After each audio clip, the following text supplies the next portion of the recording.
لولا أن هدانا الله لقد جاءت رسل ربنا بالحق.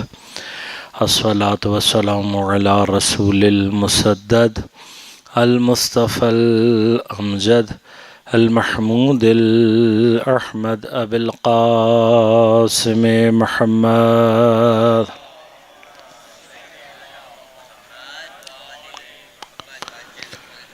والصلاة والسلام على أهل بيته الطيبين الطاهرين المعصومين المظلومين المنتجبين المنتخبين، لا سيما بقية الله في الأراضين، روحي وأرواح العالمين لتراب مقدمه الفدا، ولعنة الله على أعدائهم أجمعين. أما بعد، قال الله تعالى في كتابه الكريم: بسم الله الرحمن الرحيم. وكنتم أزواجا ثلاثة فأصحاب الميمنة ما أصحاب الميمنة، وأصحاب المشأمة ما أصحاب المشأمة، والسابقون السابقون أولئك المقربون. صلوات. اللهم صل على محمد وعجل فرجه. مومنین کرام، سامعین محترم، عزیزان گرام قدر، سورہ مبارکہ واقعہ کی اجمالی تفسیر اور معارف کے حوالے سے ہماری گفتگو کا سلسلہ جاری ہے۔ آپ کی خدمت میں عرض کیا کہ واقعہ قیامت کے ناموں میں سے ایک نام ہے، اور قیامت کی یہ صفت کہ یہ حتماً واقع ہونے والی ہے کی نسبت سے پروردگار عالم نے قیامت کو قرآن کریم میں واقعہ کے نام سے یاد فرمایا۔ ایسا واقعہ کہ جس کا وقوع جس وقت پیش آئے گا اس وقت بھی، اور عقلی طور پر بھی قیامت ایک ایسا کانسیپٹ، ایک ایسا مفہوم، ایک ایسا عقیدہ ہے کہ عقل انسان اگر ذرا سا توجہ کرے تو کسی نہ کسی اینڈ کو اپنے لیے متصور کرتی ہے اس مادی جہان کے اعتبار سے۔ چونکہ ہم اس دنیا میں سب سے زیادہ ہماری جو کلوزڈ آبزرویشن میں چیزیں ہوتی ہیں، کامن آبزرویشن میں ہیں، وہ سب مٹیریل ہے۔ حتیٰ مٹیریل آبزرویشن سے اوپر جانا، عقل اور عقلیات اور معقولات میں جو چیزیں عقل درک کرتی ہے، جب اس کی بھی باری آتی ہے تو ہم دیکھتے ہیں کہ ایک بڑی تعداد لوگوں کی وہ پیچھے رہ جاتی ہے، اور ایک بہت تھوڑی تعداد انسانوں کی ایسی ہے کہ جو عقل اور عقلیات اور معقولات میں دلچسپی لیتی ہے، اس کو سمجھنے کی کوشش کرتی ہے، اپنا انٹرسٹ شو کرتی ہے۔ لہذا کامنلی، یعنی ہم لوگ اکثر یہ بات ذہنوں میں ہمارے سوال کے طور پر آتا ہے کہ انبیاء علیہم السلام جب وہ اتنی علمی شخصیتیں، ان کا کردار اتنا زبردست، اللہ تبارک و تعالیٰ کے اتنے احسانات ان کے اوپر، اور ان کے اوپر اللہ تبارک و تعالیٰ کی جانب سے وہ معجزات بھی دکھا رہے ہیں، ان کے اندر وہ سارے کمالات بھی موجود ہیں، اس کے باوجود ہم دیکھتے ہیں کہ لوگوں کی کوئی بڑی تعداد ان کی طرف متوجہ نہیں ہے، ان کے ساتھ نہیں ہے، جبکہ تماشا دکھانے والے، جادو کرنے والے، لوگوں کو بہلانے والے، اس طرح کے لوگوں کے پیچھے ایک دنیا جو وہ ان کے پیچھے جا رہی ہے۔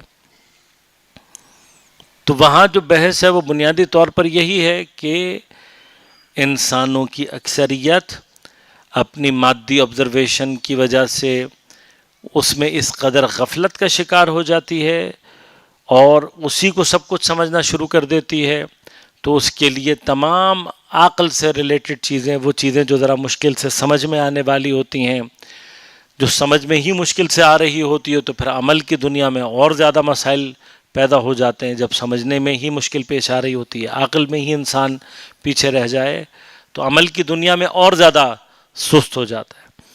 ان تمام باتوں کا نتیجہ کیا نکلتا ہے؟ جہاں پر انسان کو انٹرٹینمنٹ مل رہی ہو، جہاں پر اس کے نفس کو خوشگذرانی مل رہی ہو، وہ طبیعتاً اس طرف زیادہ اٹریکٹ ہوتا ہے۔ اس کے مقابلے پر وہ جگہ جہاں نفس کو مشکل پیش آ رہی ہو، سمجھنے بھی مشکل پیش آ رہی ہو، پھر وہ آپ کو عمل کی طرف بھی لے کے جا رہا ہو، تو اس کے اندر ہماری دلچسپی کا لیول کم ہو جاتا ہے۔ البتہ یہ پروردگار عالم نے خود اس جہان کے اندر انسانوں کے، جیسے آج کی گفتگو میں انشاءاللہ کنتم ازواجن ثلاثہ، یہ جو گروہ بندی ہے انسانوں کی، اس گروہ بندی کے اندر پروردگار عالم نے یہ چیزیں، یعنی قیامت میں صرف اس کا ظہور ہونا ہے، ورنہ دنیا کے اندر بھی یہ چیزیں ایز اٹ از موجود ہیں، اس کو صرف ہم اور آپ درک نہیں کر پاتے، ہم اور آپ سمجھ نہیں پاتے۔ لہذا جہاں انٹرٹینمنٹ ہے، جہاں بڑا آسان سا دین مل رہا ہے، جہاں آپ کو ہر چیز سمجھ لیں بغیر سوچے سمجھے، بغیر عقل کو استعمال کیے، اور ہر چیز آپ کی بڑی آسانی کے ساتھ اس جگہ پر حل ہونے والی ہے، تو وہاں پہ آپ کو خریدار ٹیکنیکلی زیادہ ملیں گے۔ لیکن جہاں گفتگو سنجیدہ ہو جائے، جہاں مطالب آپ کو سختی کی طرف لے کر جا رہے ہوں، عمل کی طرف لے کے جا رہے ہوں، تو دنیا میں بھی لوگوں کی جو سچویشن ہے وہ ایسے ہی۔ اب خود یہ انسان کی قیامت کے دن اس نے کیسے ظہور کرنا ہے، قیامت کے دن وہ کہاں پہنچے گا، دنیا کے اندر اس کا بیہیویئر بتا دے گا۔ اس کا دنیا کے اندر بیہیویئر یہ طے کر، اسی لیے جو کہا گیا عرفا نے کہ ہماری قیامت تو ہمارے ساتھ ساتھ ہے۔ کیوں؟ اس لیے کہ میرا عمل ہی میری قیامت کو تشکیل دے رہا ہے، میرا بیہیویئر ہی میری قیامت کو ڈیزائن کر رہا ہے۔ کل رات میری کسی صاحب سے کسی موضوع پر بات ہو رہی تھی، تو ہم نے ان کو کہا کہ بھائی مطلب رمضان میں یہاں کچھ پروگرامز وغیرہ ہو رہے ہیں۔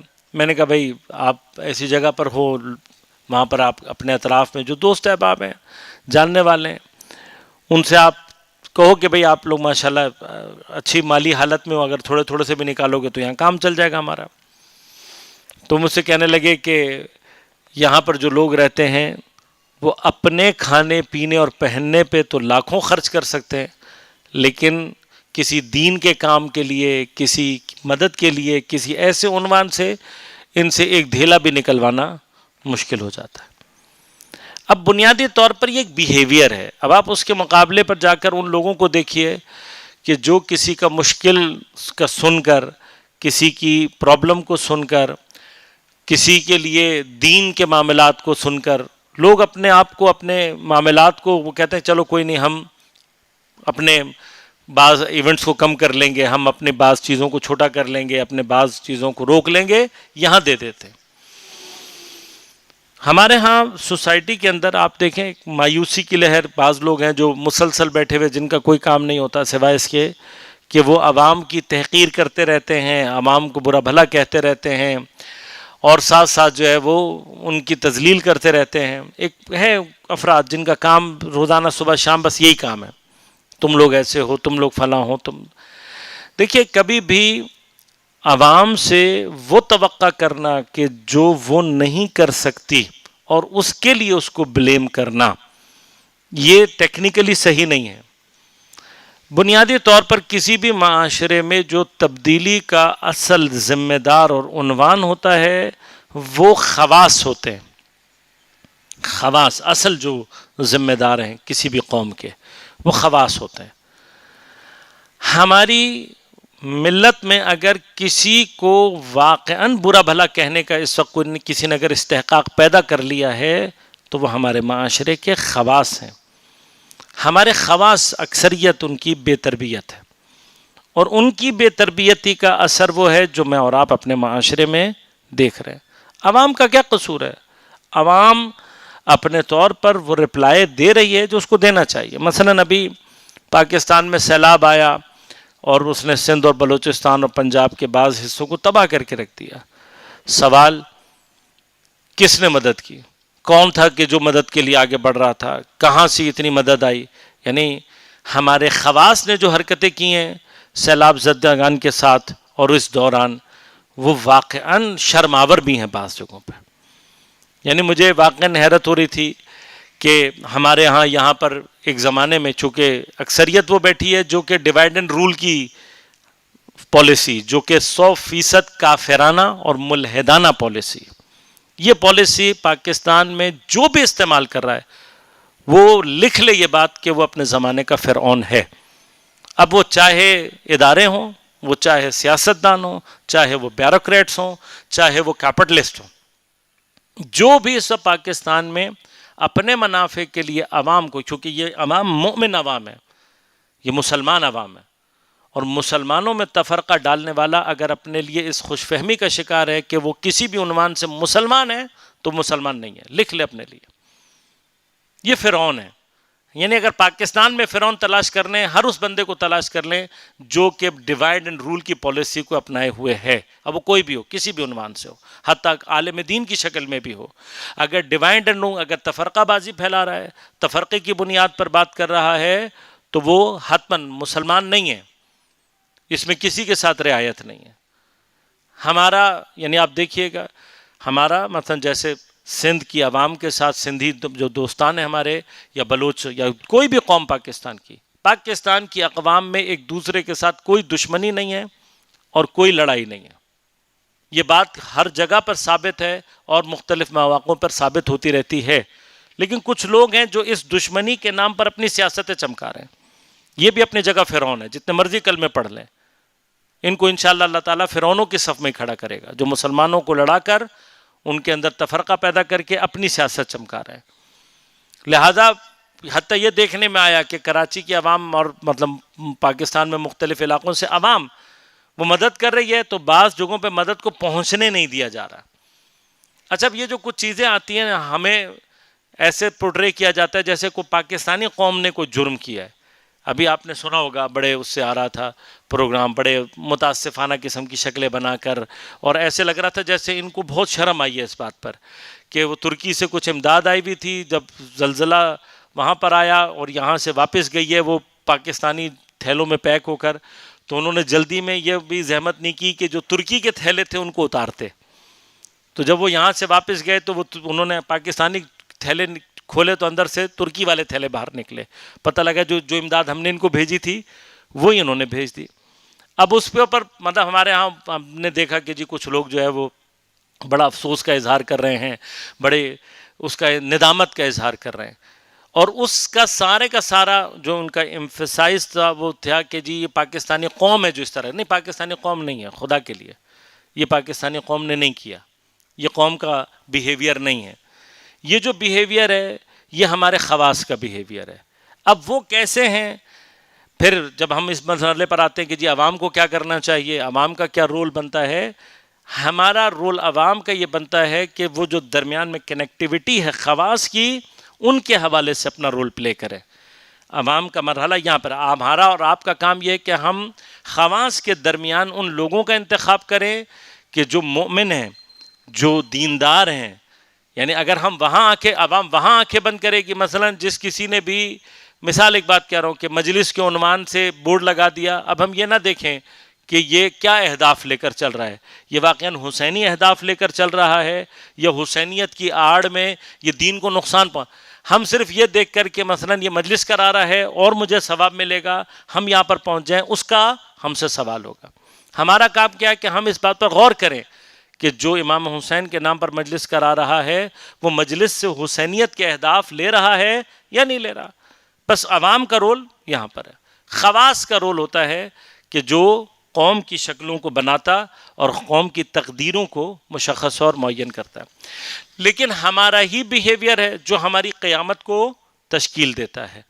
لہذا اب جو شخص اپنے بارے میں، اپنی فکر میں ہے، اپنے کھانے پینے کے لیے ہے، دوسروں کی فکر نہیں رکھتا، تو اب ایسے شخص اپنے لیے اپنی قیامت کو ڈیزائن کر رہا ہے. اور فی اموالہم حق معلوم للسائل والمحروم، یہ مومن کی علامتوں میں سے. اب جو دوسروں کے لیے اپنے مال میں سے حق نکال کر اپنے ایمان کو ثابت کر رہا ہے، وہ اپنی قیامت خود بخود ڈیزائن کر رہا ہے. ٹیکنیکلی اگر دیکھا جائے تو لوگوں کے دو ہی قسمیں ہو سکتی ہیں. اب ہم کم یا زیادہ کی بات نہیں کر رہے، ٹیکنیکلی دیکھا جائے یا اچھے یا برے. اب درمیان کی کوئی قسم نہیں پائی جاتی. یا ولایت الہیہ ہے، اور اگر ولایت الہیہ میں نہیں ہے تو ولایت طاغوت میں، درمیان کا کوئی راستہ نہیں ہے. اللہ ولی الذین آمنوا یخرجہم من الظلمات الی النور والذین اولیاءہم الطاغوت یخرجونہم من النور الی الظلمات. ولایت الہیہ میں ہے تو ولایت الہیہ میں ہے، نہیں ہے تو درمیان کا کوئی راستہ نہیں ہے. ایسی کوئی جگہ نہیں ہے کہ نہ میں اس کو قبول کرتا ہوں نہ میں اس کو قبول کرتا ہوں. نہیں، یہ رول یہاں پر نہیں ہے. یا مومن ہے یا مومن نہیں ہے، ختم. تیسرا کوئی درمیانی راستہ نہیں ہے. تو ٹیکنیکلی قیامت کے اندر جو گروپ بننے ہیں وہ دو طرح کے، کامیاب اور ناکام. مومن وہ لوگ کہ جن کو بہشت میں پہنچنا ہے، اور وہ لوگ کہ جن کو عذاب ہونا ہے. کافر، مشرک، ملحد، منافق، یہ کرو. لیکن اللہ تعالیٰ سورہ واقعہ میں ارشاد فرما کے کہہ رہے کنتم ازواجن ثلاثہ. اب یہاں پر جو ماضی کا صیغہ استعمال کیا جا رہا ہے فیوچر کے لیے، اس کے لیے تمام علماء نے بتایا کہ یہ حتمی ہے، یعنی یہ ہوگا اسی کنڈیشن، یعنی اس کی حتمیت، اس کی سرٹینٹی کو سامنے رکھتے ہوئے ماضی کا صیغہ. تم کیا تھے؟ اب یہ تھے سے مراد کیا ہے؟ ہوگے، ڈیفینیٹلی ایسا ہوگا. 3 گروپ. زوج کے بارے میں نے کل گفتگو کی. زوج ویسے پیر کو کہتے ہیں، لیکن زوج کا عربی میں ایک معنی مثل کے بھی ہے، سملیرٹیز جہاں پر پائی جاتی ہیں. لہذا یہاں پر جس چیز کو ناظر پروردگار وہ سملیرٹیز. اب سملیرٹیز میں ٹیکنیکلی کیا ہے؟ یا اچھے ان کا ہی کرو، یا برے ان کا ہی کرو. یہ تیسرا گروپ کیا ہے؟ اب قرآن کریم نے یہاں پہ 3 گروپس کے نام بھی بتائے، اور پھر ان کے حوالے سے جو ان کو مقامات عطا ہونے ہیں یا ان کے ساتھ قیامت پہ جو ہونا ہے وہ سب کچھ اللہ تبارک و تعالیٰ نے یہاں پر بیان فرمایا. اس سے پہلے کہ میں اللہم صلی علی محمد و علی محمد اچھل. اس سے پہلے کہ ہم اس مطلب میں داخل اور وارد ہوں، آج کسی عزیز نے سوال کیا تھا، سوال مجھے اچھا لگا ہے تو میں آپ سب کے ساتھ شیئر بھی کروں گا، اس کو تھوڑا سا ریپیٹ بھی کروں گا. انہوں نے کہا مولانا آپ نے قیامت کے حوالے سے اتنی گفتگو کی، عقلی گفتگو کی، سارا کچھ ہو گیا، ہمارے عقائد میں ہمارے پاس عقلی دلیل ہونی چاہیے، سب اپنی جگہ، لیکن ہم پریکٹیکلی اپنے آپ کو قیامت کے لیے کیسے تیار کریں؟ تو قیامت کو بہت اچھا سوال ہے واقعاً. یعنی جب ہم نے اتنی گفتگو کی تو اب ہمیں یہ بھی پتہ ہونا چاہیے کہ ہم اپنے آپ کو قیامت کے لیے کیسے آمادہ اور تیار رکھیں. تو ایک بات تو میں نے آپ کو گفتگو کے درمیان میں کہی کہ قیامت کا جو تصور ہے اور قیامت کا جو عقیدہ ہے اس کو ریپیٹیڈلی قرآن میں بھی دہرانے، اپنے لیے بھی دہرانا، بار بار قیامت کا تذکر، ذکر کرنا. قرآن کی وہ سورہ کے جو قیامت یا اس کے احوال کے حوالے سے ان میں سے بعض مختصر سورہ ہیں، ان کو یاد کرنا، ان کا ترجمہ ذہن میں رکھنا، نماز میں پڑھنا، نماز کے علاوہ ان کو پڑھنا، یہ خود ایک راہ تذکر اور ایک راستہ ہے کہ جس سے قیامت کو بار بار دہرایا جا سکتا ہے. اور جتنا انسان دہراتا ہے اس کے متعلق اس کے اندر یقین. یہ بیہیویئرل کی اسٹڈیز میں ایسے ہی ہوتا ہے، سائیکالوجی میں، کہ آپ کسی چیز کو جتنا تکرارن اور مرارن دہراتے چلے جاتے ہیں وہ آپ کے بیہیویئر کا حصہ بنتا چلا جاتا ہے. لیکن جتنا، اب یہ خود بیہیویئرل سائنسز میں ایکسپیرینس کا، ایکسپیریمنٹس کا ایک خاص رول ہے. جو چیز آپ کو تھیوری کے مقابلے میں پریکٹیکل سے سمجھ میں آ جاتی ہے اس کا نفوذ انسان کے اندر شدید ہے. قیامت کے عقیدے کے حوالے سے جو پریکٹیکل ایٹ ہینڈ ہے ہمارے ہاتھ میں، جس کو ہم اور آپ اکثر تجربہ کر سکتے ہیں، وہ موت ہے. موت کا اور قیامت کے اندر آپس میں ریلیشن یہ ہے کہ موت ہمارے اور آپ کے لیے عرصہ جہان میں ہر شخص کے لیے اللہ تعالیٰ نے ایک مشخص اور معین وقت اس کے لیے رکھا ہوا ہے جس پر اس کو موت آنی ہے. موت کے بعد سے لے کر مرنے والے کے لیے قیامت تک کا جو ٹائم پیریڈ ہے وہ برزخ ہے، کہ جس کی بحث انشاءاللہ کبھی موقع رہا تو تفصیل سرچ کریں گے کہ اس کے حوالے سے کیا مباحث موجود ہیں. لیکن جب قیامت آئے گی، اب لیکن ٹیکنیکلی دنیا میں ہماری زندگیوں کا ایک مختصر اینڈ، قیامت خود ایک گریٹر اینڈ ہے، الٹیمیٹ اینڈ ہے دنیا کا، مادی دنیا کا، لیکن اس سے پہلے ہماری زندگیوں میں موت خود ایک طرح کا پوز ہے جس کو ہم مختلف اپنے ماں باپ، دوست، احباب، بہن بھائیوں وغیرہ میں، اپنے ساتھیوں میں مسلسل ایکسپیرینس کرتے رہتے ہیں. خود موت کا تذکر اور موت کا یہ تجربہ کہ یہ بھی تھا، فوت ہو گیا، اس کے بارے میں پتہ لگا، فوت ہو گیا، اس کے بارے میں پتہ لگا، فوت ہو گیا. اب یہ ساری کی ساری چیزیں اتنی یقینی کنڈیشن ہے موت کی کہ آج تک دنیا میں کسی نے نہ موت کا انکار کیا ہے نہ موت کے اندر شک پیدا کیا. یہ اللہ تبارک و تعالیٰ نے ایک ایسی چیز رکھی ہوئی ہے دنیا میں جو مسلسل ہمیں اور آپ کو قیامت کا جو تذکر ہے دینے کے لیے، اس سے زیادہ بہتر کوئی چیز نہیں ہے۔ لہذا موت کے حوالے سے جتنی بھی احادیث اور روایات آئی ہیں کہ جی جنازوں میں شریک ہو، غسل و کفن میں شریک ہو، نماز جنازہ میں شریک ہو، تشییع جنازہ میں شریک ہو، تدفین میں شریک ہو، مرنے کے بعد تسلیت میں شریک ہو، یہ بار بار، اور اس کے جو ثواب بیان ہوئے ہیں، مثلا آپ نماز جنازہ پڑھ لینے کے بعد جو ثواب ہے، تشییع جنازہ، کسی مومن کے جنازے میں شریک ہو کر اس کے ساتھ چلنا، فرمایا چند قدم بھی اگر تم چل کر پلٹتے ہو تو گناہوں سے ایسے پاک ہو جاؤ گے جیسے مادرزاد انسان دنیا میں جب آتا ہے وہ سب پاک ہوتا ہے۔ اب انسان بعض اوقات سوچتا بھی ہے کہ اس چھوٹے سے عمل کی اتنی بڑی جزا، اب یقیناً یہاں پہ پھر وہ بحث آ جاتی ہے کہ یہ جزا غافلوں کے لیے نہیں ہے، یہ جزا ریاکاروں کے لیے نہیں ہے، یہ جزا دکھاوا کرنے والوں کے لیے نہیں ہے، یہ جزا ہوشیاروں کے لیے ہے۔ یعنی وہ جو مقصد ہے وہ کیا ہے کہ تم کسی کے جنازے میں چلنے کے بعد اگر ایک دفعہ بھی یہ نہیں سوچ رہے کہ آج یہ میرے کندھوں پر ہے، کل میں کسی کے کندھوں پر ہوں گا، آج میں اس کو دفنا رہا ہوں، کل کوئی مجھے دفنا رہا ہوگا، اگر کوئی کسی موت میں شریک ہو کر اتنا سا بھی تذکر نہیں لے رہا تو کیا آپ اس کو بیدار کنسیڈر کر سکتے ہیں؟ نہیں، یہ ایک روبوٹ ہے جو دنیا کے جو رسوم اور رواج ہیں اس کو پورا کرنے کے لیے توأن و کرہن شامل ہو گیا ہے کہ بھئی لوگوں کو منہ دکھانا ہے۔ تو اب اس کا ذہن نہیں ہے، یہ متوجہ نہیں ہے، اس نے بس ایک مشین کی طرح سے شرکت کی، لوگوں کو دکھایا، اور اس کے لیے کچھ نہیں ہے۔ کس کے لیے ہے؟ جو وہاں پہ تذکر لے لے۔ موت اور قیامت سے اگر انسان کے اندر واقعاً تذکر پیدا ہو جائے، یہ تذکر اتنی طاقتور شے ہے کہ جو انسان کے اندر گناہوں کے مقابلے میں ایسی شیلڈ، ایک ایسا اینٹی وائرس ایجاد کر دیتا ہے کہ پھر بدترین گناہوں کے مقابلے پر بھی انسان کے اندر مقاومت پیدا ہو جاتی۔ لہٰذا موت کو جو خاص طور پر تعبیر کر کے کہا گیا ذکر الموت حیات القلوب، موت کا تذکر، موت کو یاد رکھنا دلوں کی زندگی کا باعث ہے۔ تو یہ ایک ایکسٹریم لیول ہے۔ اسی طرح سے جو قیامت کے حوالے سے مباحث ہیں، لہذا آپ یہاں پہ تین گروہ میں عرض کروں گا ابھی آپ کی خدمت میں کہ تین گروہ میں سے اب مراد کیا ہے۔ ویسے ٹیکنیکلی اچھے یا برے دو ہونے چاہیے، لیکن اللہ نے تین گروہوں کو یہاں پر متعارف کرایا۔ پہلا گروپ اللہ تعالیٰ فَأَصْحَابُ الْمَيْمَنَةِ، ما اصحاب المیمنہ، پھر فرمایا وَأَصْحَابُ الْمَشْأَمَةِ مَا أَصْحَابُ الْمَشْأَمَةِ۔ اب ٹیکنیکلی اگر آپ ان دونوں لفظوں کو پڑھیں گے تو ایک ہی جیسا ہے، اصحاب المیمنہ ما اصحاب المیمنہ، اصحاب المشأمہ ما اصحاب المشأمہ۔ یہ ادبی اعتبار سے یعنی وہ ذوق کرنے والی چیزیں ہیں، جہاں پر لحن قرینہ پوری کی پوری کیفیت کو تبدیل کر دیتا ہے۔ میمنہ یا یمین سے نکلا ہے کہ جس میں سیدھا ہاتھ مراد لیا جا سکتا ہے، لیکن اگر اس کے مقابلے پر شمال آئے، جیسا کہ آخری آیت میں یا سورہ کے آخر میں یہ ڈویژن دوبارہ تقریباً ریپیٹ ہوگی، تو وہاں پر اللہ نے شمال لفظ استعمال کیا۔ اس شمال کے اعتبار سے اس کو اگر لیا جائے یمین تو سیدھے ہاتھ والے ہو جائیں گے، لیکن فرمایا کہ یہ مشأمہ کے مقابلے پر مشأمہ شوم سے نکلا ہے۔ شوم عربی میں بدبخت کو کہتے ہیں، جیسے اردو میں بھی ایک لفظ استعمال ہوتا ہے جو بہرحال ادبی اعتبار سے پتہ نہیں اپنے ہمارے ہاں نوجوانوں کو تو ہم یہ کہیں گے شاید ہی انہوں نے سنا ہو۔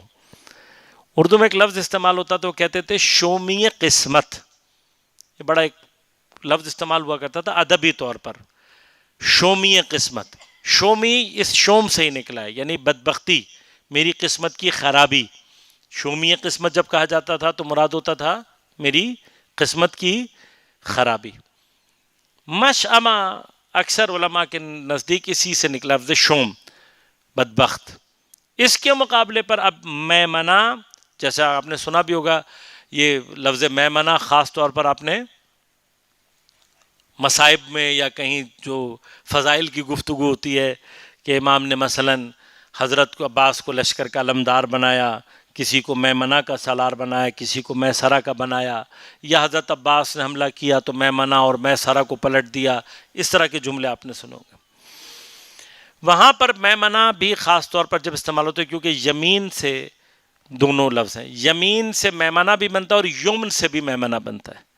اب یہ تھوڑی سی ایک ادبی بحث ہے ٹیکنیکلی پوری دنیا میں، صرف عرب میں نہیں ہے، بعض لوگ مانا یہ کرتے ہیں، وہ کہتے ہیں جی عرب میں سیدھے ہاتھ کو جو ہے وہ نیک سے اور الٹے ہاتھ کو جو ہے وہ بد سے تعبیر کیا جاتا ہے. یہ یونیورسل ہے. یونیورسلی آپ کہیں پر بھی دنیا میں جائیں گے، لوگ آپ کو اگر ویلکم کرنا چاہتے ہیں تو سیدھا ہاتھ بڑھاتے ہیں. یہ یونیورسل بیہیویئر ہے. یونیورسلی یعنی انگلش میں بھی آپ دیکھیں رائٹ کو جب رائٹ سمجھا جاتا ہے تو رائٹ کا تعلق رائٹ سے ہو جاتا ہے کیونکہ وہ رائٹ ہوتا ہے. یعنی رائٹ سیدھے کو، اسی طرح سے اردو میں، اسی طرح سے دنیا کی اکثر لینگویجز میں یہ جو سیدھا دایاں، اس کے اندر جو خوبی کا تصور ہے وہ یونیورسل تصور ہے. اور اسی طرح سے لیفٹ اور دایاں، بایاں، دائیں کے مقابلے پر بایاں یا الٹا، سیدھا اور الٹا اردو میں اسی طرح سے کہا جاتا ہے، جبکہ بنیادی طور پہ اگر ٹیکنیکلی دیکھا تو دایاں اور بایاں ہی ہے، لیکن سیدھا اور الٹا، اس میں سیدھے کا تصور، اس میں الٹے کا تصور ہونا، یہ سارے کے سارے کانسیپٹ یونیورسل ہیں. تو میں معنی اگر سیدھے کے ہاتھ کے معنی میں بھی یمین سے لیا جائے تب بھی سیدھے یعنی سیدھے لوگ، سیدھی طرف جانے والے، اس کے مقابلے پہ مشأمہ شوم سے تب بھی معنی پیدا کرے گا. لیکن علماء یہ کہتے ہیں زیادہ مشأمہ سے نزدیک ترین یہ کہ اس کو یم سے لیا جائے، اور یم میمون مبارک کے معنوں میں آتا ہے جس کے اندر خیر ہو. اصحاب المیمنہ یم سے اگر معنی لیا جائے تو اصحاب خیر ہیں. اب یمین سے معنی لیا جائے تو سیدھے راستے کے لوگ، یم سے اگر معنی لیا جائے تو خیر و برکت والے لوگ. اس کے مقابلے پر مشأمہ شوم بدبخت. اب لہن ایک ہی ہے، اصحاب المیمنہ سیدھے ہاتھ والے یا خیر والے لوگ. ماں اصحاب المیمنہ، کیا زبردست ہے، کیا کہنا ہے ان کا. لیکن اب یہی لہن جب مشأمہ میں لفظ شوم کے ساتھ استعمال ہوگا تو لہن اپنے قرینے کے اعتبار سے تبدیل ہوگا. اصحاب المشأمہ بدبخت لوگ، ماں اصحاب المشأمہ کس قدر بدبخت لوگ ہیں یہ. بس لہن ایک ہے ادبی اعتبار سے، لیکن اپنے معنی اور اپنی کیفیت کو تبدیل کرے گا اپنے قرینے. مثلا آپ نے کوئی چیز میٹھی کھائی تو آپ نے کہا واہ واہ واہ کیا زبردست چیز تھی، اور جب آپ نے کوئی کڑوی چیز کھا لی، بد ذائقہ کھا لیا، آپ نے کہا کیا بیکار چیز تھی. اب یہ آپ کے منہ کے امپریشنز، آپ کے لہن کے امپریشنز، اس کا جو ذائقوں سے تعلق ہے، اس کا جو ذائقے کی کیفیت. بلکہ کل بھی ایک دوست نے ایک اور سوال پوچھا تھا، وہ بھی اچھا سوال تھا کہ اللہ تعالیٰ نے موت کے ذائقے کی بات کی ہے تو ذائقہ وہاں پہ کیا مراد ہے. تو وہاں پہ میں نے سرچ کیا کہ چونکہ موت کوئی کھانے پینے والی چیز تو ہے نہیں، موت کا ذائقہ وہاں پر جب ذائقہ کہا گیا تو ہم اپنی عام زندگی میں بھی ذائقے کی تاثیر کو اپنی زندگی کے بہت سارے حالات کی تاثیر سے کو ریلیٹ کرتے ہیں. مثلا آپ کوئی خوش ذائقہ چیز کھائیں تو آپ کے اوپر ایک بشاشت کی کیفیت پیدا ہوتی ہے، ایک تر و تازگی کی کیفیت ایجاد ہوتی ہے. اور وہی کھاتے کھاتے کوئی کڑوی چیز، بد ذائقہ چیز آ جائے تو آپ کے اوپر ایک گرانی پیدا ہو جاتی ہے، آپ کے چہرے کا ایکسپریشن تبدیل ہو جاتا ہے. یہ ذائقے کے آثار ہیں ہمارے بیہیویئر پہ، ہمارے ذات پر. یہی اثر آپ کا محسوس ہوتا ہے جب آپ کوئی بہت اچھی بات سن لیتے ہیں، کوئی خوشخبری، بونس مل گیا، فائدہ زیادہ ہو گیا، یا فلاں چیز کامیاب ہو گئی، تو آپ کے اوپر ایک بشاشت کی کیفیت ویسے ہی جیسے کوئی خوش ذائقہ چیز، میٹھی چیز کھا کر ہوتا ہے. اور خدا نہ خواستہ کہیں نقصان کی اطلاع آ جائے، کسی خرابی کی اطلاع آ جائے تو انسان کے اوپر وہی تاثیر ہوتی ہے جو کوئی بد ذائقہ چیز کھانے کے بعد. لہٰذا ہم اپنی یادوں کو میٹھی یادوں، شیریں یادوں اور تلخ یادوں سے تقسیم کرتے ہیں اسی اعتبار سے. تو موت کا جو ذائقہ ہے وہ موت کی کنڈیشن کے اعتبار سے. اگر موت کا خاتمہ میمنہ ہو رہا ہے تو احلی من الاصل، شہد سے زیادہ شیریں کوئی چیز نہیں ہے پھر. اور اگر خدا نخواستہ اس موت کا اختتام اصحاب المشأمہ پر ہو رہا ہے تو پھر اس سے زیادہ کڑوی اور بد ذائقہ چیز دنیا میں کوئی اور نہیں. اللہم صلی علی محمد وعلی محمد. اب یہ دو میجر کیٹیگری اللہ نے بیان کی. اس کے فوراً بعد کہا والسابقون السابقون. اب غور کیجئے گا، لہن کی تبدیلی تھوڑی سی آپ نے فیل کی ہوگا. اب یہاں پہ اللہ تعالیٰ یہ نہیں کہہ رہا مطلب والسابقون ما سابقون، نہیں، یہ لہن بھی نہیں ہے. نہ اصحاب کہہ کر بات ہو رہی ہے، جیسے کہا اصحاب المیمنہ، اصحاب المشأمہ، تو یہاں پر مثلا اصحاب السابقہ یہ اس طرح کا کوئی جملہ نہیں، اصحاب کہہ کے نہیں. بس اب غور کیجئے گا، وہاں صحبت کی کیفیت ہے، دونوں گروہ میں ہمراہی کی کیفیت ہے، کسی کے ساتھ ہونا. اصحاب المیمنہ، یعنی یہ گروہ جو ہے میمنہ والا، یہ یوں سمجھ لیجئے کہ یہ اصحاب ہے، یعنی کسی کی صحبت کا اثر ہے جو یہ میمنہ ہے. اصحاب المشأمہ، کسی کی صحبت کا اثر ہے کہ یہ بدبخت ہیں آج کے دن. اب اس کے بعد اللہ تعالیٰ اصحاب کی بات نہیں کر رہا، ایک جماعت کی بات کر رہا ہے. السابقون،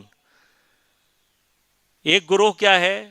وہ جماعت ہے ایک کہ جو کیا ہے؟ سابقون میں. اب سابقون یعنی پہلے آگے بڑھنے والے، جو سب سے آگے ہوں. اب ان کی تعریف اس انداز سے بھی نہیں کر رہا اللہ تعالیٰ کہ ماں سابقون، کیا کہنے سابقون کے، نہیں.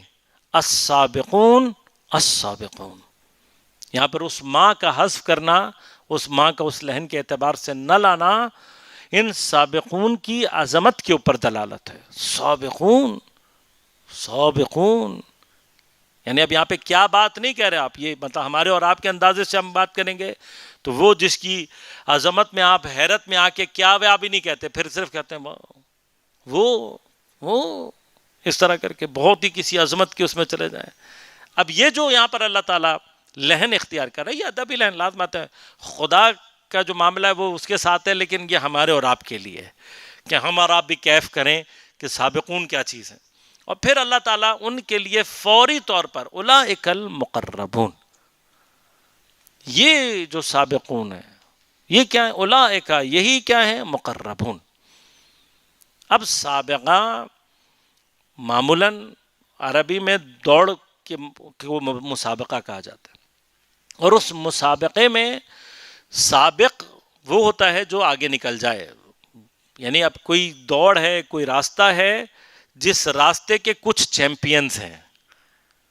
یہ راستہ جس کو کہ چیمپئن ہم نے تلاش کرنے، اگر قرآن میں تلاش کریں گے تو اس کا وہ راستہ کون سا ہے؟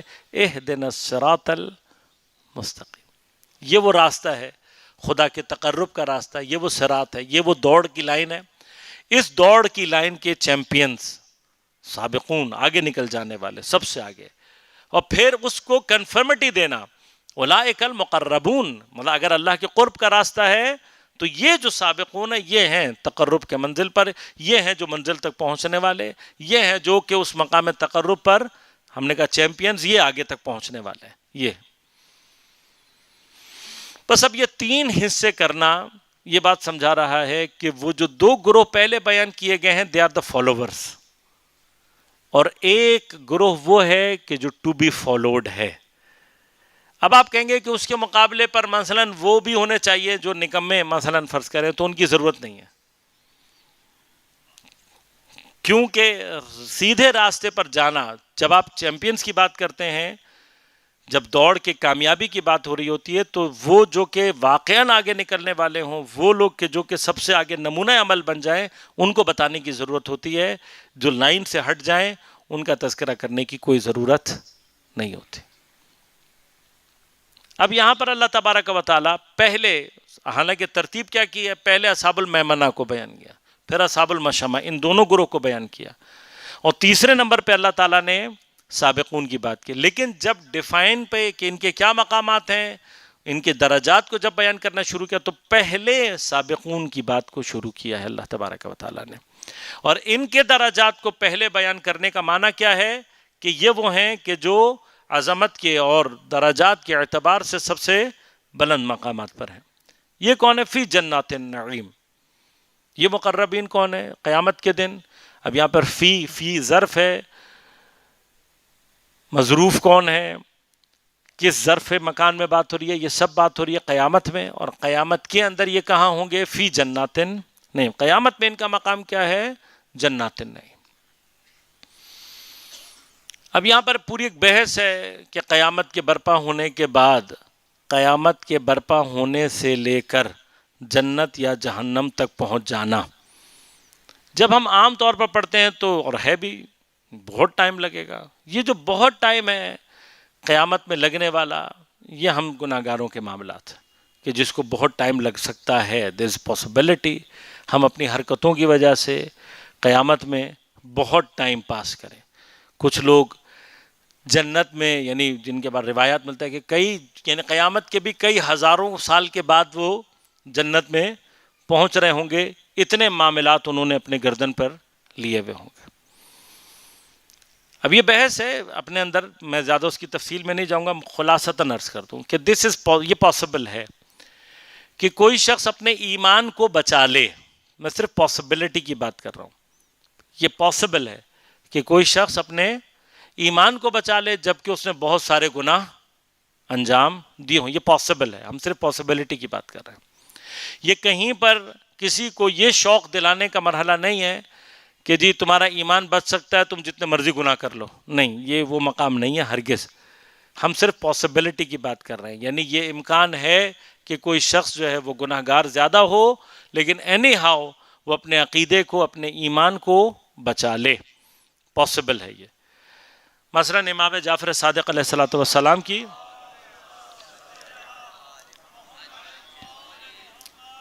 حضرت کی ایک روایت ہے جس میں آپ فرماتے ہیں 4 صفات ایسی ہیں انسان کے اندر کہ اگر یہ 4 صفات اس کے اندر موجود ہوں، مومن، یعنی بات جو ہو رہی ہے وہ مسلمانوں اور مومنوں کی ہو رہی ہے، ان میں سے اگر کسی کے اندر یہ 4 صفات موجود ہوں تو پھر اگر وہ سر سے لے کر پیر تک گناہ میں ڈوبا ہوا ہو تب بھی اس کے ایمان کو کوئی نقصان نہیں پہنچے گا۔ اب وہ 4 صفات کیا ہیں؟ پہلی امام فرماتے ہیں صدق، سچ بولنا۔ دوسرا امام فرماتے ہیں امانت داری۔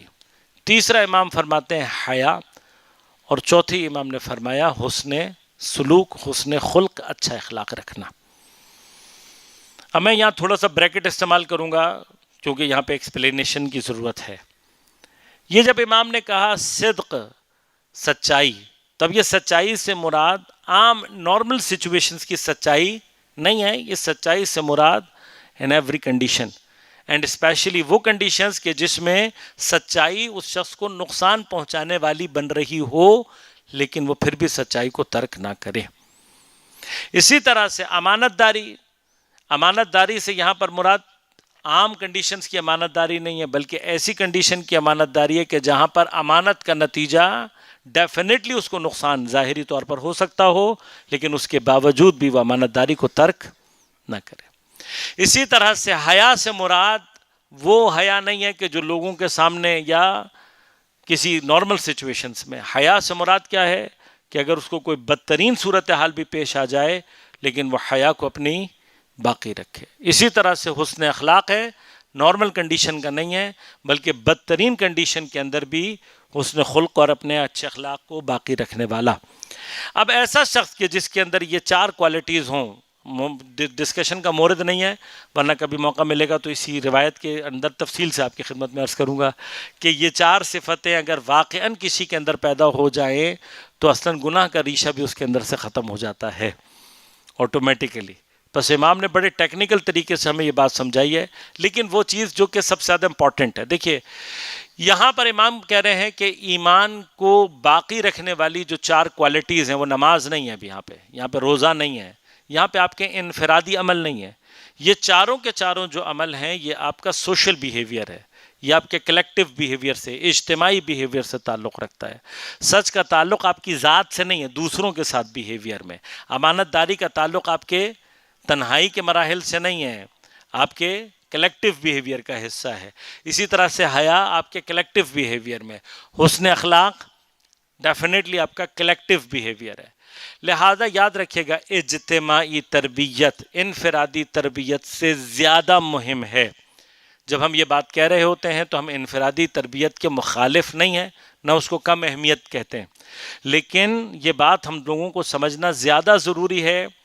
جو روایت ہم سے یہ کہتی ہے کہ پروردگار عالم ہو سکتا ہے اپنے حقوق معاف کر دے، دوسروں کے حقوق معاف نہیں کرے گا، حقوق الناس معاف نہیں کرے گا۔ کامنلی جو اس بات سے مطلب لیا جاتا ہے وہ مطلب کیا ہے؟ ہم کہتے ہیں کہ بھئی اس لیے اللہ تعالیٰ معاف نہیں کرے گا چونکہ وہ دوسرے کا حق ہے، اور عدالت کا تقاضا یہ ہے کہ بھئی اگر جب تک دوسرے نے معاف نہیں کیا تو خدا بھی معاف نہیں کرے گا۔ یہ بہت سطحی سی نگاہ ہے، ایسا ہی ہے، یقیناً ایسا ہی ہے۔ بھئی حق میرا ہے، جب تک میں معاف نہیں کروں گا تو خدا بھی معاف نہیں کرے گا۔ یہ ایک سٹیج ہے، لیکن اب میں ایک سٹیج آگے مرحلہ آپ کو سمجھانا چاہتا ہوں جو روایات سے ہمیں سمجھ میں آیا ہے۔ میں نے اپنا حق معاف کر دیا، میرا کسی کے ساتھ مسئلہ تھا، برادر مومن تھا میرا، اس نے میرے ساتھ کوئی زیادتی کی، میں نے کہا خدا کی خاطر مومن آدمی ہے، کوئی بات نہیں، معاف کیا میں نے، چھٹی، کلیئر، چلا جائے گا جنت میں بغیر کسی حساب کتاب کے؟ نہیں، میں نے معاف کر دیا، خدا تب بھی معاف نہیں کرے گا۔ یعنی اس کو سمجھنے کے لیے تھوڑا سا ذہن تبدیل کریں، خدا اپنے حق معاف کر دے گا لیکن دوسروں کے حق الناس معاف نہیں کرے گا۔ اس سے صرف یہ مطلب لینا صحیح نہیں ہے کہ حقوق الناس یعنی چونکہ لوگوں کے حق ہیں وہ معاف کر دیں گے تو خدا معاف کر دے گا، نہیں، ایسا کچھ نہیں ہے۔ حقوق الناس معاف نہیں کرے گا، اگر اس شخص نے معاف کر دیا تب بھی خدا معاف نہیں کرے گا، یہ سمجھنے کی ضرورت ہے۔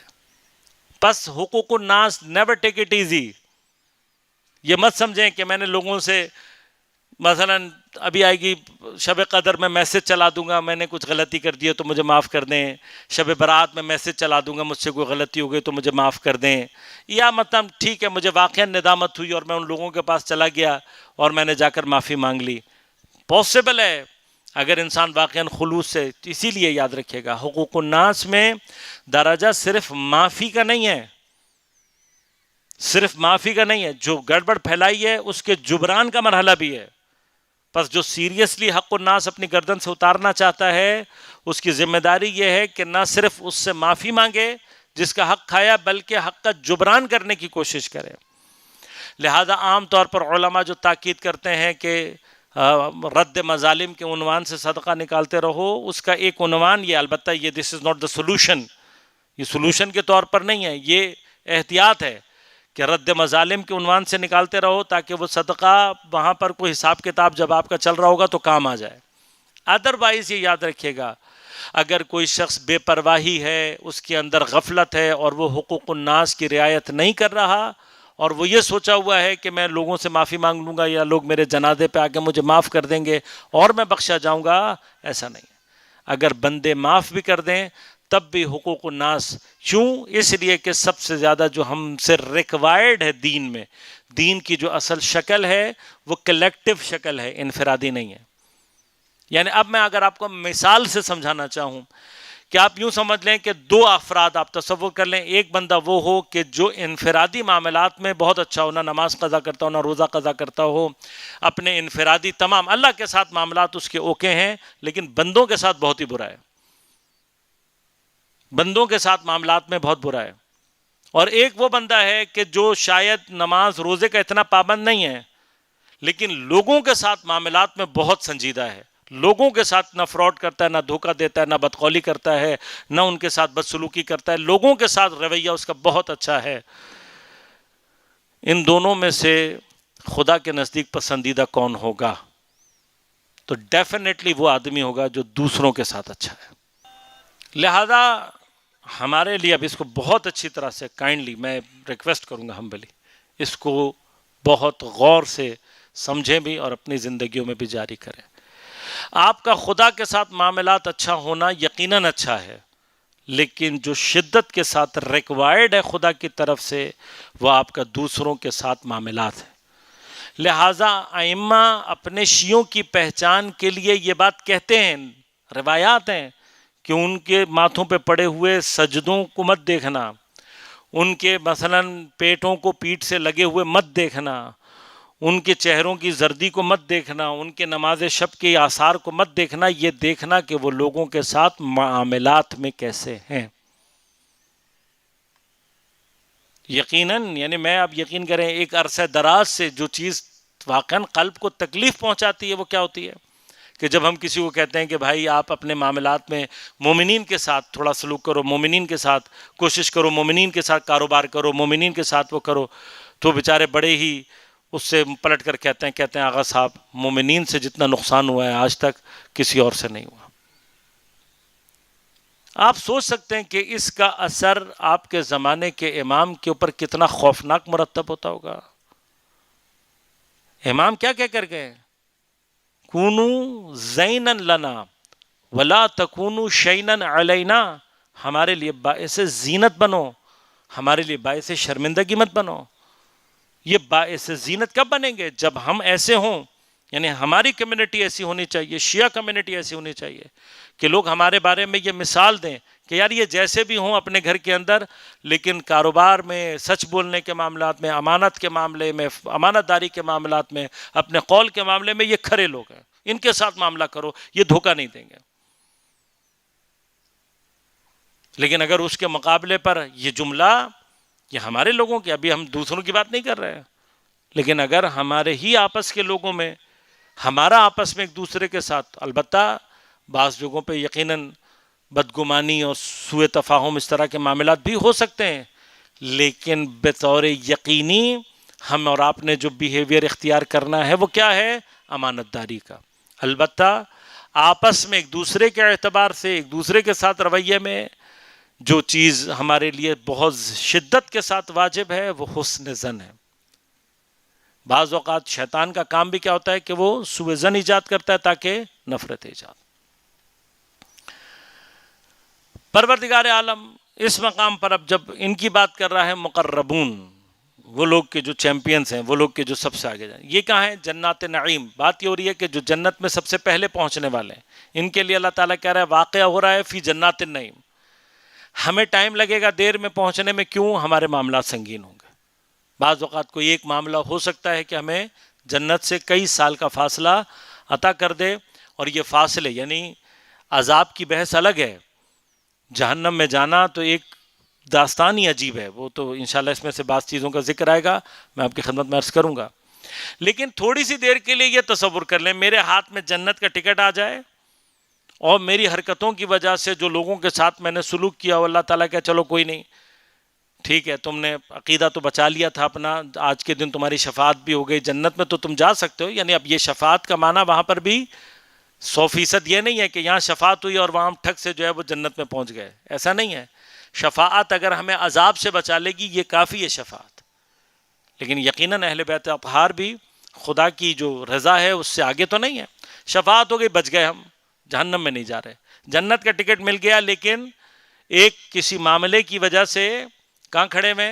جنت کا ٹکٹ ہاتھ میں، پتہ لگا جی 500 سال کے بعد جنت پہنچو گے۔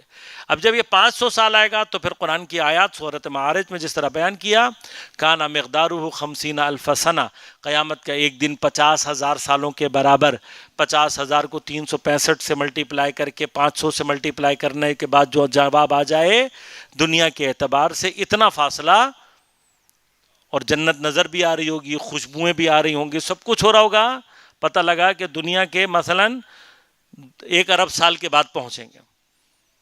تو اگر عذاب نہ بھی ملے، جنت ہی صرف اتنی دور ہو جائے تو یہ اپنے اندر خود ایک عذاب کی سامنے نظر آ رہی ہے، سب کچھ نظر آ رہا ہوگا۔ وہ بھی جو ہمیں ہمارے خواہران نے سوال کیا، انشاءاللہ اس سے بھی پہنچوں گا میں۔ ہاں، مردوں کے لیے یہ خاص طور پہ حوریں ان کو نظر آ رہی ہوں گی، جنت نہیں پہنچ سکیں گے یہ، لیکن اللہم صلی علی محمد وعلی محمد وعلی الفراز۔ البتہ یہ سے مراد یہ والے مومنین نہیں ہیں، مطلب مراد مردوں میں سے بعض افراد۔ انشاءاللہ عرض کروں گا کہ وہاں پر مراد کیا ہے۔ یہ جو سابقون ہیں ان کے بارے میں اب قرآن کہتا ہے ثلۃ من الاولین۔ ثلہ بنیادی طور پر بڑے ٹکڑے کے لیے استعمال کیا جاتا ہے۔ ثلۃ من الاولین یعنی پہلے جو سابقون ہیں ان میں سے ایک بڑا حصہ ہوگا، یعنی ان کی تعداد زیادہ ہوگی۔ وقلیل من الآخرین، لیکن آخرین جو ہیں ان میں سے تھوڑے سے ہوں۔ اب یہاں پر خود علماء کے درمیان میں کوئی مارکۃ الآراء قسم کی بحثیں، یقیناً میں اس کی طرف نہیں جاؤں گا ساری بحثوں کی کہ یہ سابقون کون ہیں۔ میں نے آپ کو صرف ایک جنرل ابتدائی لحن سے قرآن کے اور گفتگو کے انداز سے، الفاظ کے چناؤ سے ایک تصویر کشی کر کے دے دی کہ یہ کون ہے، لیکن ہمارے پاس روایات بھی موجود ہیں ہمارے پاس۔ اچھا، روایات جو ہوتی ہیں وہ کچھ بہت ساری چیزوں پہ ناظر ہوتی ہیں، پوچھنے والے کے اوپر بھی ناظر ہوتی ہیں کہ پوچھنے والا کون ہے۔ مثلا جب امام سے پوچھا گیا کون ہے تو امام نے فرمایا 4 افراد، سابقون میں سے 4 افراد کا ذکر کیا، کہ ایک جناب حابیل، ایک حضرت موسیٰ کے دور میں مومن آل فرعون، ایک حبیب نجار، اور ایک حضرت امیر المومنین علی ابن ابی طالب علیہ السلام۔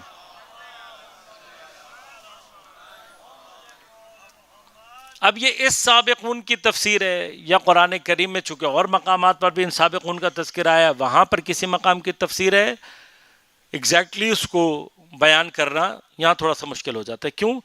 یہاں پر اللہ تعالیٰ ان سابقین کے حوالے سے ایک پراپرٹی بتا رہا ہے۔ وہ پراپرٹی کیا ہے؟ پہلے والوں میں سے زیادہ ہیں، بعد والوں میں سے کم ہیں۔ اب یہ جو کم اور زیادہ کی ریشو ہے، اس کو اگر ہم تھوڑا سا سولو کرنا چاہیں قرآن کی ہی لہن سے، تو ہمیں بڑی ایک واضح طور پہ جو تفریق سمجھ میں آتی ہے وہ معصومین کے درمیان میں کیٹیگرائزیشن ہے، اور وہ کیٹیگرائزیشن ہے نبوت اور امامت کے درمیان۔ اور ہم دیکھتے ہیں کہ نبوت میں 1,24,000 افراد، اور جبکہ امامت میں جو ہے وہ ہمارے پاس 13، 14 یا 12 تک کی جو گنتی کی ہے۔ اب یہ بڑے واضح طور پر اگر آپ اس کو دیکھیں، ایک بڑا گروہ وہاں پر اور ایک قلیل، یعنی 1,24,000 کے مقابلے پہ 13 یا 14 افراد کا گروہ واقعاً قلیل۔ لہذا جیسا کہ روایت بھی اس پر ناظر ہے کہ السابقون سے مراد بنیادی طور پر معصومین علیہم السلام، ائمہ اطہار اور انبیاء کرام ہیں، اور یہی سمجھ میں تو اولئک المقربون، ان کے جو درجات ہیں قربت کے اعتبار سے اس سے زیادہ آگے کوئی نہیں ہوگا۔ اور پھر جیسا میں نے تیسرا آپ کی خدمت میں عرض کیا کہ یہ ہیں جو بھی ٹو بی فالوڈ ہے، ان کو ان کی پیروی ہونی ہے، اور پھر ان کے ساتھ ہے اصحاب المیمنہ، وہ ہیں کہ جو ان کی پیروی کرنے والے ہیں، اور اس کے مقابلے پر اصحاب المشأمہ کون ہیں؟ کہ جو ان سے جدائی اور دوری اختیار کرنے والے ہیں۔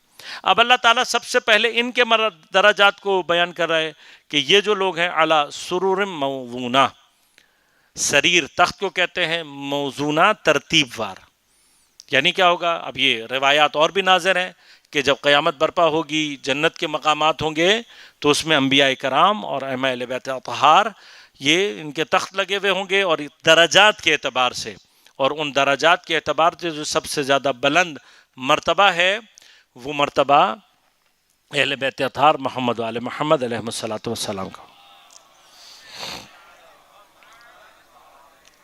بعض مقامات پر سابقون کی جو تفسیر ہے اس میں حتیٰ یہ فرمایا گیا کہ مولا کائنات اور آپ کے شیعہ مراد ہیں، لیکن جب آگے کی چیزیں آتی ہیں تو اس میں اکثر علماء یہ کہتے ہیں کہ پھر اس کو اس معنی کے ساتھ سلۃ من الاولین، اولین میں سے زیادہ، وقلیل من الاخرین، اس کو اگر ہم باقی معنی کے ساتھ سیٹ کرنا چاہیں، اس کے ساتھ ترتیب دینا چاہیں، تو پراپر وہ ترتیب اور معنی سامنے نہیں آتی۔ اب ان کی کیفیت کیا ہے؟ متقابلین، متقین علیہا متقابلین، یہ ان تختوں کے اوپر کیا ہوں گے؟ متقئین، تکیہ جو ہمارے ہاں اردو میں بھی لفظ آتا ہے، یہ عربی کا لفظ ہے، متقئین تکیہ دیے ہوئے، تکیے کے اوپر لیٹے ہوئے جو والی کیفیت ہوتی ہے، ان تختوں کے اوپر یہ بڑے آسائش کے ساتھ تکیے کے ساتھ بیٹھے ہوئے ہوں گے، متقابلین، ایک دوسرے کے سامنے روبرو، یطوف علیہم ولدان المخلدون۔ تو کل جو کچھ دن پہلے خواہر نے کہا کہ حوروں کا تذکرہ آیا ہے، تو صرف حوروں کا تذکرہ نہیں ہے، حوروں سے پہلے یہاں پر اللہ تعالیٰ ذکر کر رہا ہے ولدان المخلدون، ان غلاموں کا، مخلدون کے جو مسلسل ان کے گرد یطوف طواف کر رہے ہوں گا۔ تب حوروں کا معاملہ ذرا بات کے لیے رکھیے گا، پہلے جو اللہ تعالیٰ نے یہاں پہ تذکرہ کیا وہ کس کا تذکرہ ہے؟ نوجوان غلاموں کا۔ یہ غلام ہوں گے، یہ بھی جہاں حوریں ہیں وہاں پر ان کا بھی تذکرہ موجود ہے، اور یہ طواف کر رہے ہوں گے بِأَكْوَابٍ وَأَبَارِيقَ وَكَأْسٍ مِّن مَّعِينٍ، ان کے ہاتھوں میں پیالے ہوں گے، بڑے بڑے جام ہوں گے، اور اب یہ سائز کے حساب سے ہے، اکواب جو ہے وہ بڑے سائز کا، جو مطلب آپ ہمارے حساب سے آپ کو دیگچی ٹائپ کا کہہ لیں، اس کے بعد اباریق اس سے چھوٹے سائز کے ہوتے ہیں، پیالہ جس کو آپ کہہ لیں، اور پھر جو کاس ہے وہ گلاس نما کسی چیز کے لیے استعمال ہوتا ہے۔ یعنی یہ جو تینوں لفظ استعمال کیے گئے ہیں، یعنی مختلف سائز کے برتن ان کے ہاتھوں میں ہوں گے، من معین، پاک اور صاف، اور جسے کہنا چاہیے کہ منزہ چیزوں سے بھرے ہوئے ہوں گے۔ لا یصدعون عنہا ولا ینصفون، اب یہ جو معین، یہ جو پاکیزہ چیز اس کے اندر موجود ہے، اس کی کیفیت کیا ہوگی کہ اس سے کوئی نہ سر درد ایجاد ہوگا اور نہ ہی حالت بے ہوشی یا جو عقل کے زائل ہونے والی کیفیت ہے۔ نزفہ کا ایک خاص معنی، معمولاً اگر انسان کے اندر سے خون زیادہ بہہ جائے اور اس کو چکر آنے لگیں، اس کے اوپر بھی نزفہ کا معنی آتا ہے، اور اگر یہ چکر کسی نشہ آور چیز کی وجہ سے آنے لگے تو وہاں پر بھی اس معنی کو استعمال کیا جاتا ہے. بس یہ جو بھی چیز پی رہے ہوں گے اس کے آثار میں سے نہ کوئی سر درد، نہ کوئی بھاری پن، نہ کوئی اس طرح کی چیز ہوگی، نہ ہی وہ عقل کو زائل کرنے والی کوئی چیز ہوگی. اور وفاکہۃ مما یتخیرون، اور پھل ہوں گے ان میں سے جو ان کا دل چاہے گا یہ اختیار کرنا چاہیں. ولحم طیر مما یشتہون، اور پرندوں کے گوشت ہوں گے جو بھی وہ جس چیز کی بھی اشتہا رکھتے ہوں گے، یعنی جس چیز کو چاہیں گے ان کے لیے حاضر ہو رہی ہوگی. وحور عین، پھر اس کے بعد پروارہ ہے کہ ان کے لیے حور عین ہوگی، کہ جس کا انشاءاللہ کل میں آپ کی خدمت میں تفصیل سے یہاں سے آگے مطلب بیان کروں گا. اس دعا کے ساتھ کہ پروردگار ہمیں دین اور قرآن سمجھنے اور اس پر عمل کرنے کی توفیق عنایت فرمائے. دین اور قرآن کے حقیقی وارث امام زمان علیہ السلام کے ظہور میں پروردگار تعجیل فرما. تمام علماء مراجع اعظام کی حفاظت فرما. تمام مومنین کو اپنے حفظ امان میں رکھ، ان کی پریشانیوں کو دور فرما، مشکلات کو آسان فرما، بیماروں کو صحت کامل عاجل عنایت فرما. ہم سب کو امام زمان علیہ السلام کے اعوان و انصار میں شمار ہونے کی توفیق عنایت فرما. ربنا تقبل منا انک انت السمیع العلیم برحمتک یا ارحم الراحمین. آج کی نشست کے حوالے سے اگر کسی نے سوال کرنا ہے.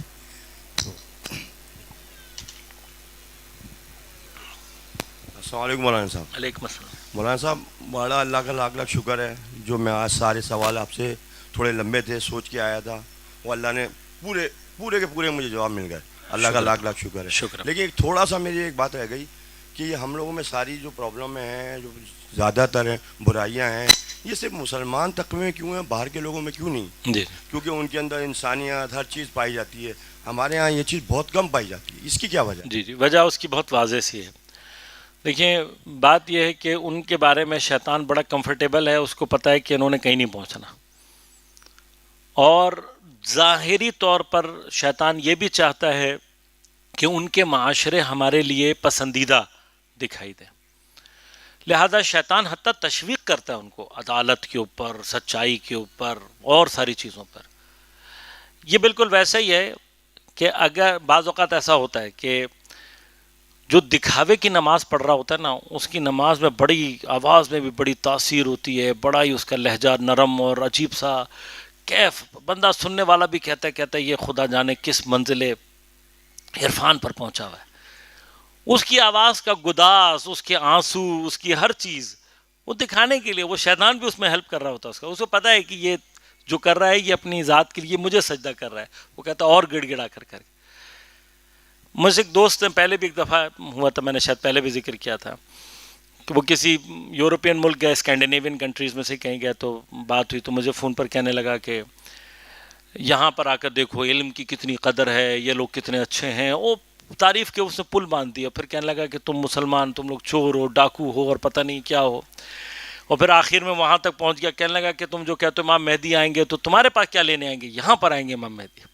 جب وہ ساری گفتگو کر چکا آدھے پونے گھنٹے کی، تو میں نے اس کو یہ کہا، میں نے کہا ایک بات بتاؤ مجھے، چور چوری کر کے مال کو بڑے ہی عادلانہ طریقے سے اپنے درمیان میں تقسیم کرتے ہیں، کیا چوروں کی عدالت پسندیدہ عدالت ہے؟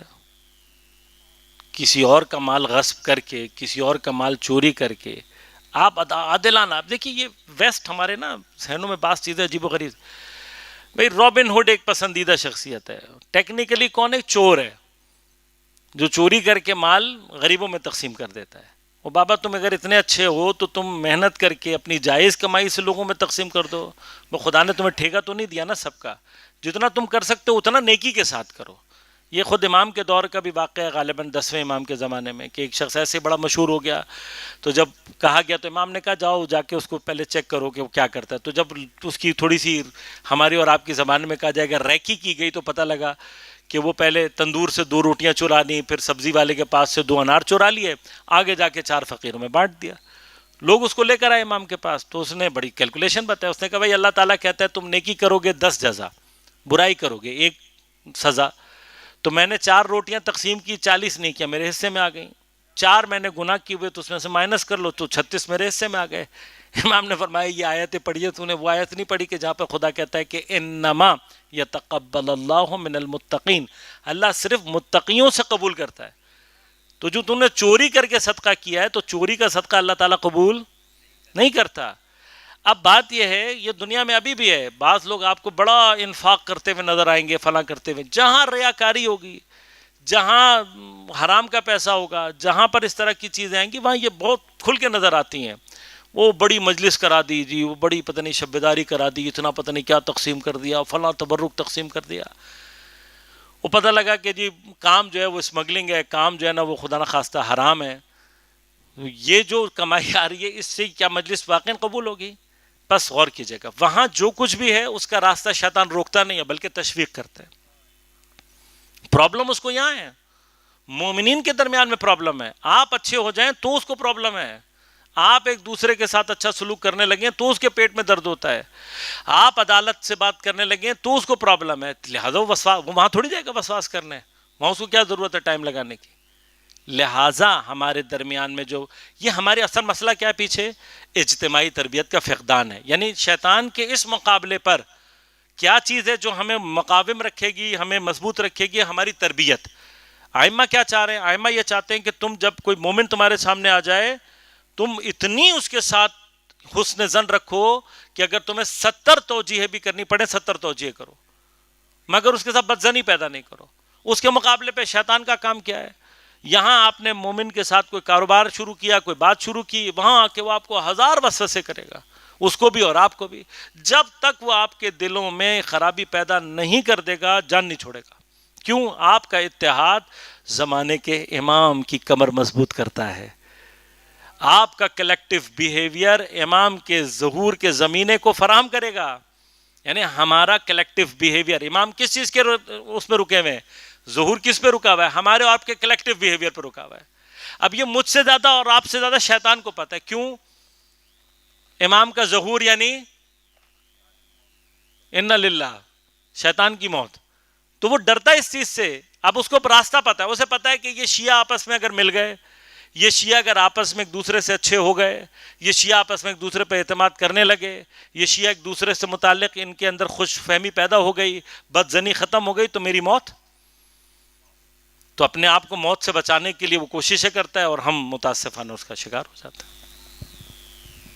السلام علیکم. علیکم السلام ورحمۃ اچھا، ابھی ہم نے بات کری کلیکٹیو بیہیویئر اور انڈیویجول بیہیویئر کی، ساتھ ہی ہم نے یہ بات کی کہ ہم مومنین کا یہ شکوہ ہے اور یہ آہ ہے کہ ہمیں زیادہ نقصان مومنین سے ہی ہوتا ہے کاروبار میں. میں نے بھی ذکر کیا. ہاں بالکل. جبھی ہم لیکن ہم یہ دیکھیں ہمارا لٹریچر یعنی ہمارا اسکرپچر اسٹرانگ، ہمارے کمپیریٹیولی علماء اسٹرانگ، ہمارا بیہیویئر اسٹرانگ کیوں نہیں؟ پہلی چیز. اور اسی شہر میں کچھ دہائی قبل ہم نے بزرگوں سے سنا کہ جو ٹاپ اسٹوڈنٹس ہوتے تھے یا کچھ سیٹوں پہ لوگ بیٹھتے تھے، شکلیں رونقیں وہ مومنین ہوا کرتے تھے. تو ایسا کیا ہوا ان چند دہائی میں کہ سب چیزیں یا ہمارے لٹریچر میں ملاوٹ ہو گئی، یا ہمارے علماء اسٹرانگ نہیں رہے، یا ہم لوگ ہمارا بیہیویئر کیوں نیچے کی طرف جا رہے ہیں، یعنی ڈکلائن ہو رہا ہے؟ اصل میں جو پرابلم ہمارے ظاہری طور پہ نظر آتی ہے وہ یہ آتی ہے کہ ہم نے پچھلے کچھ عرصے میں انڈیویجول بیہیویئر کو بہت زیادہ ہائی لائٹ کرنے کی کوشش کی. اب یہ یوں سمجھ لیجئے کہ دین کی ایک غلط تفسیر ہے. میں مطلب اپنے حساب سے بات کر رہا ہوں کہ غلط تفسیر سے مراد یہ ہے کہ جو چیز دین چاہتا ہے خاص طور پر ہم سے، وہ ہم بیان نہیں کر رہے، اور جو نہیں چاہتا یعنی فقہی مسائل، عبادی مسائل، یہ سب امپورٹنٹ ہیں، ان میں سے کوئی چیز نہیں. لیکن بات یہ ہے کہ مثلا ایک ایسا آدمی جو کسی مومن کا دل دکھا کر خدا کو سجدہ کر رہا ہے، اس کے سجدے میں کیا تاثیر ہوگی؟ اس کے مقابلے پر ایک وہ مومن جو کسی مومن کی مشکل کو ہٹا کر ایک سرسری سی نماز پڑھ رہا ہے، خدا کو شاید اس کی نماز زیادہ پسند ہو. ہمیں اور آپ کو یہ سمجھانا ہے عوام کو. یعنی روایات کیا کہہ رہی ہیں؟ روایات یہ کہہ رہی ہیں کہ وہ شخص کہ جس نے کسی مومن کی مشکل کو حل کیا، خدا قیامت کے دن اس کے ساتھ وہ بیہیویئر کرے گا. یعنی میں اگر اب ہمارے ہاں ہم کوئی مومن ہمارے پاس مدد کے لیے آتا ہے تو ہم بہت وہ کر کے اگر اس نے 1000 روپے بیچارے نے مانگے ہوں تو ہم مشکل سے 100 روپے دیتے ہیں اس کو. خدا کہہ رہا ہے کہ بھائی وہ اگر تم سے 1000 مانگنے آیا ہے اور تم یہ دیکھ رہے ہو کہ اس کی مشکل 2000 میں حل ہو سکتی ہے، اس کو 2000 دے کے اس کی مشکل حل کرو. اس کا جو ثواب ہے، اس کا جو اثر ہے وہ عجیب ہے، اور اس کی واقعاً تاثیرات اپنی زندگی میں کر کے دیکھیں. آپ یہ نسخہ بتا رہا ہوں، میں اس سے پہلے بھی بتا چکا ہوں. جو شخص خدا نہ خواستہ کسی ایسی بیماری میں مبتلا ہے کہ جس کی وجہ سے پریشان ہے اور مشکلات میں اور اس سے جان نہیں چھوٹ رہی، جائیں کوئی ایسا مومن مریض تلاش کریں جو صرف پیسے کی وجہ سے اپنا علاج نہیں کرا پا رہا، اس کا علاج کرائیں. میں آپ کو گارنٹی دیتا ہوں کہ اللہ تعالیٰ آپ کو اس مشکل سے باہر نکال دے گا. وہ لوگ جو بیٹیوں کی شادیوں کے لیے بیٹھے ہوئے ہیں، ان سے کہہ رہا ہوں جائیں کوئی ایسی بچی تلاش کریں جو کہ صرف پیسوں کی وجہ سے شادی اس کی نہیں ہو پا رہی. چیلنج کر رہا ہوں کہ آپ کے گھر بہترین انشاءاللہ بر آئے گا.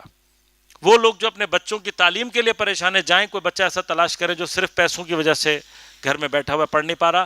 دیں، آپ کا بچہ کبھی بھی پیچھے نہیں رہے گا، مجھ سے گارنٹی. یہ اللہ کا انشورنس پالیسی ہے اگر آپ انشور کرانا چاہتے ہیں. تو ٹیکنیکلی پچھلے کچھ عرصوں کے اندر یہ ہوا ہے. پھر انقلاب اسلامی کی جو برکات ہیں، ان میں سے ایک برکت یہ بھی ہے کہ دین کی وہ کلیکٹیو اور اپلیکیبل تفسیر سامنے آنا شروع ہوئی ہے جو کہ پچھلے کچھ 100 سالوں میں دب گئی تھی. تو اب انشاءاللہ اس کے آثار و برکات ہیں، اگر خدا نے چاہا تو ہم تک بھی پہنچیں گے. اور ہاں صاحب، وہ سابقون والے کے اندر جو اولین اور آخرین ہے، سلۃ من الاولین وہ ادوار ہے نا، پہلے دور کے زیادہ ہوں گے. یعنی تو جب میں نے یہ آیت پڑھی تھی تو میں نے اس سے جو نتیجہ نکالا تھا وہ یہ نکالا تھا کہ جو آخری دور جو ابھی چل رہا ہے، ہم جیسے لوگ اس دور کے یہ کم ہوں گے سابقون میں، اور جو ابتدا کے دور کے تھے حضرت سلمان فارسی اور وہ زیادہ ہوں گے. تو لیکن آپ نے تو کیٹیگرائز انبیاء اور ائمہ میں کر دیا. جی میں نے عرض کیا تھا آپ کی خدمت میں کہ یہ تفاسیر بھی ہوئی ہیں. اب یہ جیسے آپ نے معنی کیا، سوال یہ پیدا ہوتا ہے کہ حضرت امیر کے ساتھ کتنے لوگ کھڑے تھے،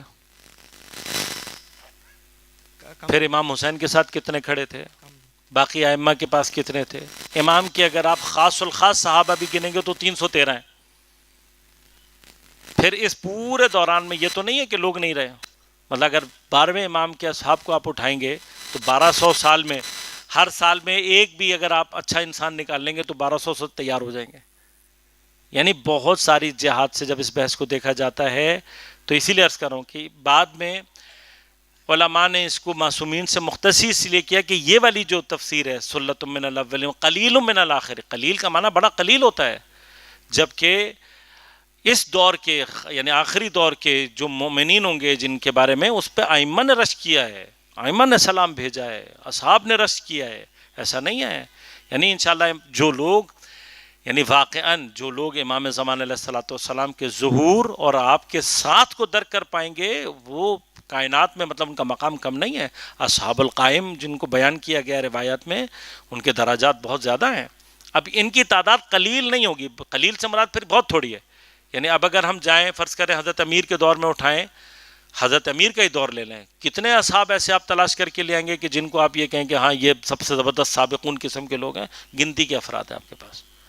تو یہی وجہ ہے کہ علماء وہ تفسیر کرتے ہیں. میں نے خود بھی بیان کیا کہ بعض جگہوں پر سابقون کی تفسیر میں مولا کائنات اور ان کے شیعہ اس عنوان سے بیان کیا گیا، لیکن جب آپ اس کو ان معنی کے ساتھ علماء بیان کرنے لگتے ہیں تو پھر وہ کہتے ہیں کہ نہیں یہ ایڈجسٹ نہیں ہوتا، تو پھر وہ پیچھے لے جاتے ہیں معصومین کی طرف.